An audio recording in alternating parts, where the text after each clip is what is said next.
안녕하세요 1학년 여러분, 전개로 실습 시간입니다. 지난 시간에 저항 색띠 읽기를 같이 공부했었는데요. 어때요? 스스로 공부하기 괜찮았나요? 복습을 하고 넘어갈게요. 자, 저항이라는 기초 소자는 색띠로서 저항값이 몇 옴짜리인지 표현을 하고 있습니다. 이 각각의 색깔에 해당하는 숫자가 있는데요. 각각의 색깔에 해당하는 숫자가 얼마인지를 암기를 해야 돼요. 그래서 빠르게 외울 수 있는 방법으로 색깔의 한 글자씩만 따서 그 순서를 외우는 방법을 알려드렸는데요. 어떤 거였죠? 검, 갈, 빨, 주, 노, 녹파, 보, 회, 흰 이렇게 5개씩 끊어서 외우는 방법을 알려드렸어요. 검갈빨주노 녹파보해흰 같이 한번 반복해 볼까요? 검갈빨주노 녹파보해흰.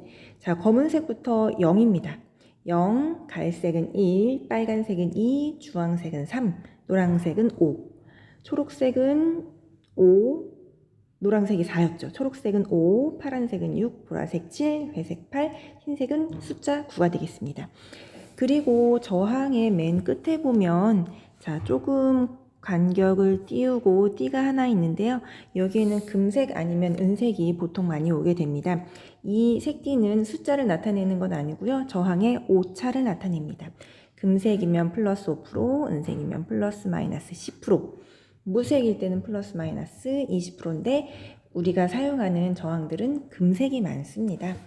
자, 위에 있는 저항을 가지고 색띠를 계산하는 방법을 한번 복습 한번 해볼까요? 자, 첫 번째 숫자는 갈색. 갈색은 숫자 몇이죠? 네, 1입니다. 두 번째 숫자는 검은색. 검은색은 숫자가 몇이죠? 네, 0입니다.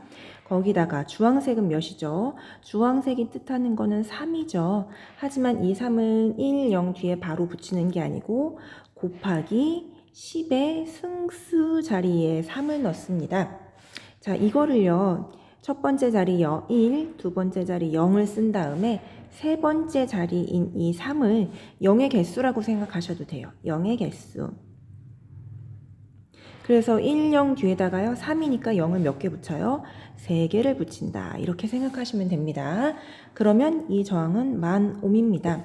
그런데 우리 10,000옴이라고 쓰면 0을 너무 많이 써야 하고 이거보다 더 큰 저항들도 많이 사용하기 때문에 표현하기가 상당히 불편합니다. 그래서 미터법 접두어라는 걸 사용했죠. 미터법 접두어. 자, 킬로는 10의 3승, 즉 0이 3개, 메가는 10의 6승, 즉 0이 몇 개? 6개. 자, 킬로가 10의 3승이기 때문에 10의 3승, 즉 1000을 대신해서 킬로를 사용하는 거예요. 자, 10,000옴에서 1000을 대신하여 킬로를 사용해 볼까요? 1000은 0이 몇 개? 3개죠. 띡띡띡 지워서 킬로로 대신 표현하면 됩니다. 그래서 이 저항은 10킬로옴입니다. 이렇게 계산을 하시면 돼요. 기억나시나요? 자, 저항 문제들을 과제로 내줬었죠. 하나하나 열심히 푼 친구들도 있고 과제를 안 보내준 친구들도 있어요. 과제를 안 보내준 친구들은 오늘부터라도 강의를 듣고 다시 반복해서 들으면서 다시 한번 저항 색띠 계산하는 거를 익히고 문제를 다시 풀어보도록 해요. 자, 미터법 접두어에 대해서 복습하고 넘어가겠습니다. 미터법 접두어는 단위와 함께 사용이 되고 10의 2승, 10의 3승, 아니면 10의 마이너스 2승, 마이너스 3승, 마이너스 6승 이렇게 10의 정수 제곱을 다른 어떤 약어를 써서 표현하는 방법을 가리킵니다. 그래서 우리가 많이 들어본 것도 있고 들어보지 않은 그런 접두어도 있었는데요. 이 친구들도 암기를 해야 됩니다. 자, 킬로는 10의 3승, 메가는 10의 6승, 기가는 10의 9승, 테라는 10의 마이너스 12승입니다. 자, 이 친구들은 전부 다 킬로, 메가, 기가, 테라. 자, 표시를 할 때 대문자로 표시를 합니다. 자, 아래에도 M이 또 쓰이고요. 비슷한 그 알파벳이 쓰이기 때문에 1보다 작은 값들은 모두 소문자로 표기를 하고요. 1보다 큰 값들, 그 약어는 대문자로 표시를 합니다. 자, 과제를 낸 친구 중에 어떤 친구가 자, 메가옴을 이렇게 소문자로 썼던 친구들이 있더라고요. 물론 선생님은 알아봤지만 더 엄밀히 말하자면 대문자로 쓴 것이 메가옴, 소문자로 쓰면 사실은 밀리옴이 됩니다. 10의 마이너스 3승이 되죠. 그래서 엄밀히 말하면 얘는 맞는 거고요. 밀리옴이라고 쓰면은 사실은 틀린 정답이지만 선생님은 알아봤기 때문에 조금 더 주의를 해서 접두어를 사용했으면 좋겠습니다. 자, 다시 접두어 1보다 작은 거를 볼게요. 센티라고 읽고 10의 마이너스 2승, 밀리, 소문자 m입니다. 10의 마이너스 3승, 마이크로는 기호예요. 요렇게 쓰는 연습을 해보셨나요? 마이크로는 10의 마이너스 6승, 나노는 10의 마이너스 9승, 피코는 10의 마이너스 12승입니다. 자, 여기에 있는 마이크로랑 피크의 선생님이 별표를 좀 할게요. 자, 오늘 뒷부분에서 콘덴서 용량 계산하는 방법을 배울 텐데요. 이 피코 단위와 마이크로 단위가 많이 쓰입니다. 꼭 기억하시고 선생님이 여기서 알려준 거는 암기를 못했더라도 지금이라도 꼭 기억을 하시고 넘어갔으면 좋겠습니다. 자, 과제로도 내줬던 저항 색띠 읽기 딱 한 문제만 더 복습을 하고 넘어갈게요. 자, 두 번째 요 문제를 복습할게요. 자, 첫 번째 노란색 띠 숫자 몇이죠? 검갈빨주노, 녹파 보회 흰인데 검갈빨주노는 0, 1, 2, 3, 4니까 4입니다. 자, 녹파 보회 흰, 보가 가운데 건데 5, 6, 7, 8, 9니까 보라색은 7이 됩니다. 자, 네 번째 노란색도 숫자 4를 뜻하는데요. 이 4는 10의 4승으로 쓴다고 했죠? 0이 몇 개 붙습니까? 4개가 붙습니다. 자, 47만 옴이 됩니다. 자, 얘를 킬로로 바꿔볼까요? 선생님이 아까 뭐라고 했죠? 0을 3개 지우고 그 대신 얘를 킬로로 대신할 수 있다고 했어요. 470킬로옴이라고 씁니다. 그런데 얘네들은 메가로도 표현할 수 있어요. 킬로에서 메가가 되려면 다시 세 자리를 없애면 됩니다. 자, 0은 그냥 지워지지만 앞에는 숫자가 있으니까 소수점으로 가도록 할게요. 0 지우는 것부터 하나, 둘, 셋. 소수점이 여기에 위치하게 되겠죠? 그러면 0.47 메가옴 이렇게 표기를 할 수도 있습니다. 자, 소수점 앞에는 자연스럽게 0을 채워주면 되겠죠? 47만 옴은 470kΩ로 표현하기도 하고요. 0.47 메가옴으로 표현하기도 합니다. 세 개 다 같은 값의 저항값입니다. 자, 보통 470kΩ이라고 많이 표현을 합니다. 자, 우리 저항 색띠를 읽는 것과 접두어 계산하는 법을 함께 여러 문제를 통해서 이게 원활하게 된다면 훨씬 더 실습하기가 용이하게 되겠죠. 자, 오늘은 콘덴서에 대해서 배우겠습니다. 콘덴서의 종류를 먼저 살펴볼게요. 여기에 있는 부품들은 콘덴서라는 충전하고 방전하는 역할을 하는 부품입니다. 콘덴서도 전기 회로를 배울 때 중요한 역할을 하고 많이 쓰이기 때문에 반드시 종류와 용량 있는 법을 잘 파악하고 있어야 하는데요. 콘덴서의 종류는 3개가 있습니다. 전해 콘덴서, 마일러 콘덴서, 세라믹 콘덴서가 있습니다. 자, 전해 콘덴서는 아래에 있는 것처럼 이런 기호로 표시를 합니다. 자세히 보시면 두 가지 둘 다 표기를 하는데요. 자세히 보시면 플러스라는 표시가 있습니다. 즉, 전해 콘덴서는 다리가 2개가 있는데 한쪽 다리에 플러스라고 표시됐다는 것은 극성이 있다는 이야기입니다. 한쪽 다리는 플러스, 한쪽 다리는 나머지 한 다리는 마이너스라는 얘기예요. 그러니까 이 부품을 사용할 때 반드시 플러스와 마이너스를 주의해서 사용을 하셔야 됩니다. 자, 아래에 있는 사진은 전해 콘덴서의 실물 모습이고요. 다리 2개 중에 하나는 길고 하나는 그거보다 조금 짧은 거 보이시나요? 자, 이렇게 봤을 때 긴 쪽 다리가 플러스입니다. 자, 혹시 다리를 이렇게 실수로 잘랐으면 어떡하나요? 플러스 마이너스를 어떻게 구분하죠? 중요하다면서요, 극성이. 자, 그걸 대비해서 마이너스 쪽, 극성이 마이너스 쪽인 곳에 몸통 부분에다가 이렇게 흰띠로 색칠을 해놓고요. 마이너스라고 친절하게 표기를 해줬습니다. 자, 그 아래 보시면 전해 콘덴서의 용량을 표기하는 방법이 나와 있는데요. 전해 콘덴서는 용량이 직접적으로 쓰여 있습니다. 자, 여기 보시면 보이시나요? 4700 마이크로페럿 16V. 잘 안 보이시면 아래 그림을 볼게요. 47 마이크로페럿 하고 50V 쓰여져 있죠. 이렇게 직접적으로 쓰여 있어요. 47 마이크로페럿. 자, 50V라는 거는 허용되는 전압입니다. 즉, 이 전해 콘덴서는 50V까지 전기의 전원을 인가할 수 있습니다.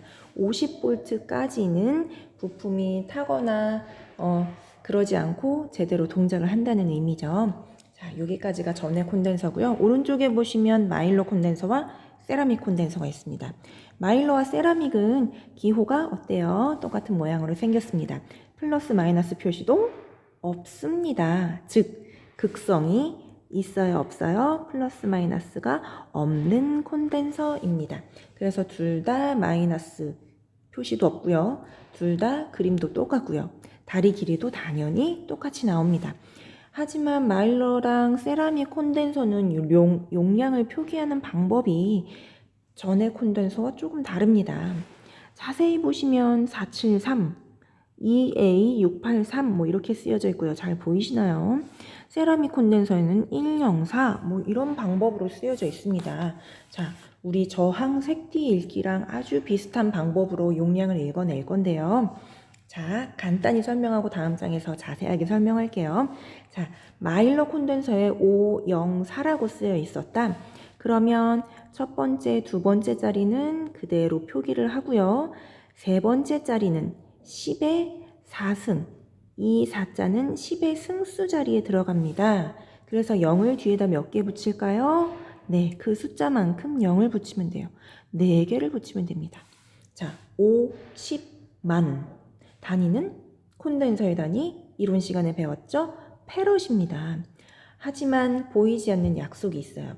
이렇게 콘덴서를, 마일러 콘덴서를 504, 222 이런 식으로 세 자리로 표현할 때는 기본 단위를 피코페럿으로 하기로 약속했습니다. 보이지는 않아요. 그래서 사실 얘는 50만 페럿이 아니고 50만 피코페럿입니다.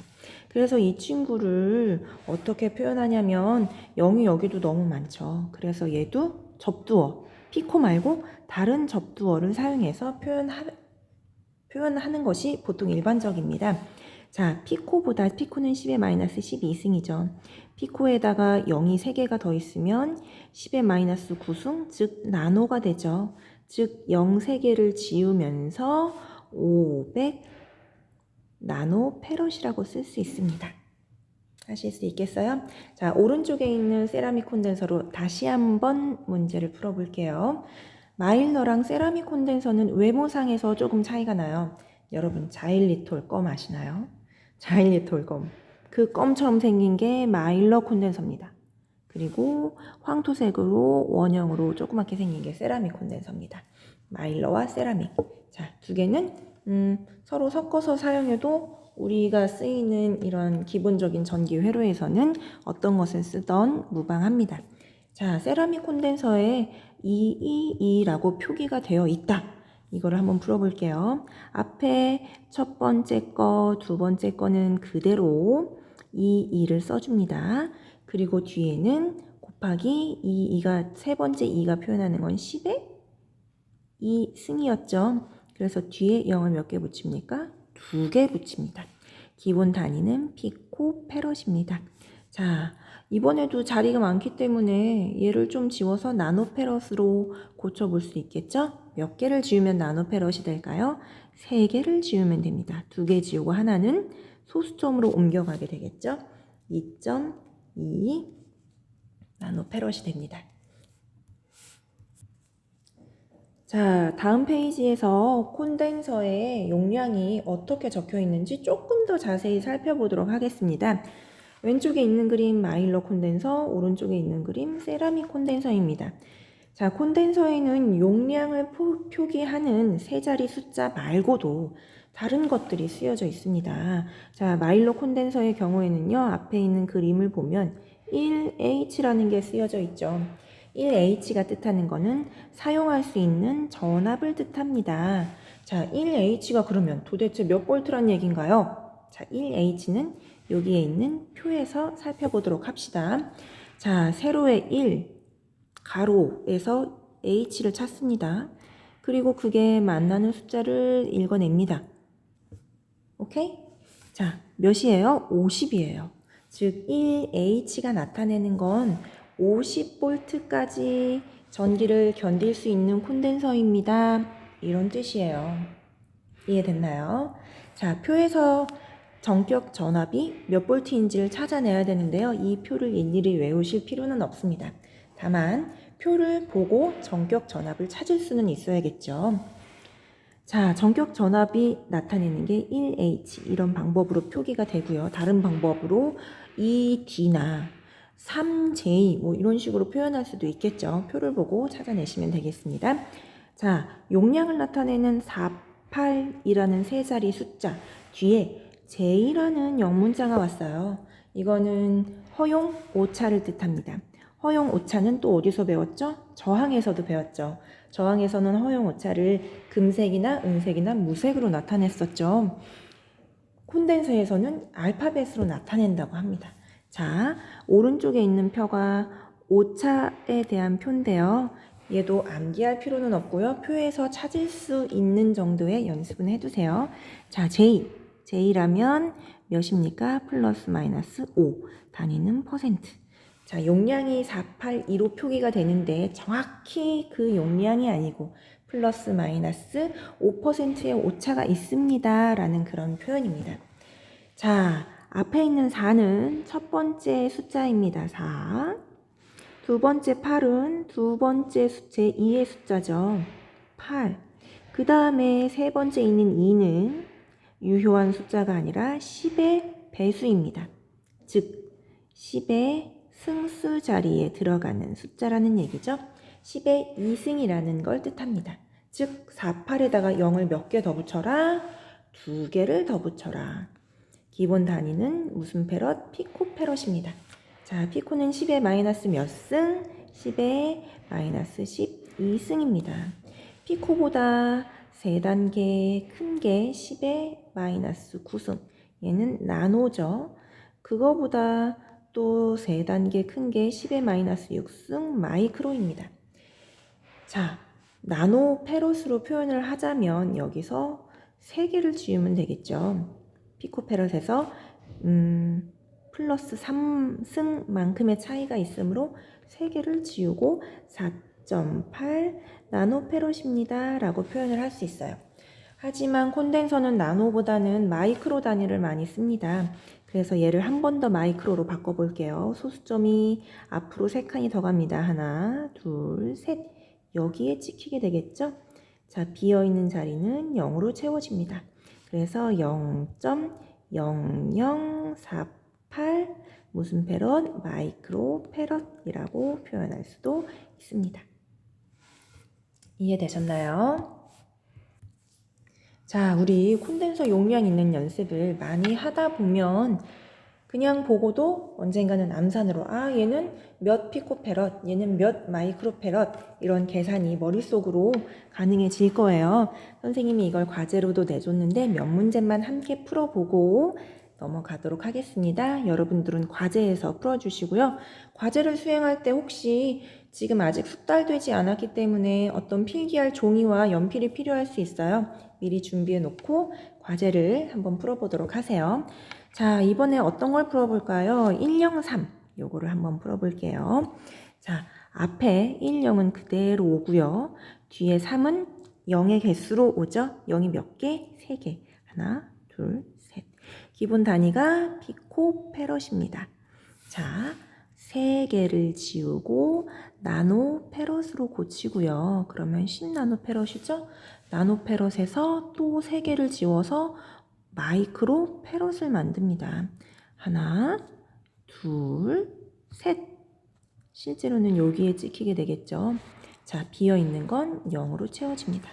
그래서 103이라고 표기된 세라믹 콘덴서는 0.01 마이크로페럿이 되겠습니다. 자, 계산하실 수 있으시겠어요? 자, 뒷자리에 보면 2, 3, 4, 2, 2. 2, 3, 4가 상당히 많이 쓰이는데요. 여기에도 보면 4, 7, 3, 6, 8, 3. 2, 3, 4가 굉장히 많이 쓰이는데요. 맨 뒷자리가 2일 때는 소수점 몇째짜리, 3일 때는 몇째짜리, 4일 때는 몇째짜리. 이게 조금 계산을 많이 하다 보면 머릿속으로 정돈이 돼요. 자, 콘덴서는 마이크로페럿 단위로 많이 표현이 된다는 점. 자, 하나만 우리가 지금 풀어본 걸로만 예를 한번 들어볼까요? 뒤에가 맨 뒷자리가 3이면 소수점 몇 자리? 두 자리로, 두 자리, 소수점 아래로 두 자리로 표현되는 마이크로페럿 단위다. 이렇게 생각을 하시면 조금 더하고 빼고 소수점 자리를 조금씩 한 단계, 두 자리 뭐 이렇게 옮기면서 나중에 남산이 가능해집니다. 되도록 많은 문제를 연습을 해보세요. 자, 문제를 딱 한 개만 더 풀어볼게요. 한 개 더 풀어보고 과제를 풀도록 하겠습니다. 자, 여기에 마일러 콘덴서의 실물 모습이 있습니다. 여기에 보면 EA683K라고 적혀 있습니다. 자, EA는 아까 이전 페이지에서 봤던 전격 전압을 얘기하는 거였고요. 전격 전압을 얘기하는 거였고요. 683은 이 콘덴서의 용량이 몇인지를 표현하는 거였고요. K는 뭐였죠? K. 네, 오차였습니다. 자, 앞에 EA랑 뒤에 있는 K 빼고 683을 가지고 용량이 몇인지 계산해 보도록 할게요. 자, 이제 그냥 막 쓸 수 있어요. 68은 그대로 쓰고요. 3은 0의 개수 3개로 내려옵니다. 자, 기본 단위는 피코페럿이죠. 자, 얘를 나노페럿으로 고치면 68 나노페럿이 되고요. 68 나노페럿. 자, 68 나노페럿을 마이크로페럿으로 고치려면 소수점이 앞으로 3번 더 가겠죠. 1번, 2번, 3번. 그래서 0.068 마이크로페럿이 되겠습니다. 자, 여기까지 계산을 함께 해보시고요. 과제로 넘어가시면은요, 여러 가지 문제들이 있는데요. 자, 다음 강의에 들어있는 과제를 들어가시면 링크가 걸려 있어요. 그 링크를 타고 들어가면 여러 가지 문제가 있는데, 접두어를 계산하는 문제, 저항값을 다시 복습하는 문제, 오늘 배운 콘덴서 용량을 계산하는 문제, 이렇게 쓰여져 있습니다. 잘 한번 풀어보시고요. 또 문제도 스스로 만들어서 연습 한번 해보시고 과제를 꼭 제출해 주도록 하십시오. 자, 고생 많으셨습니다. 다음 시간에 또 만나겠습니다.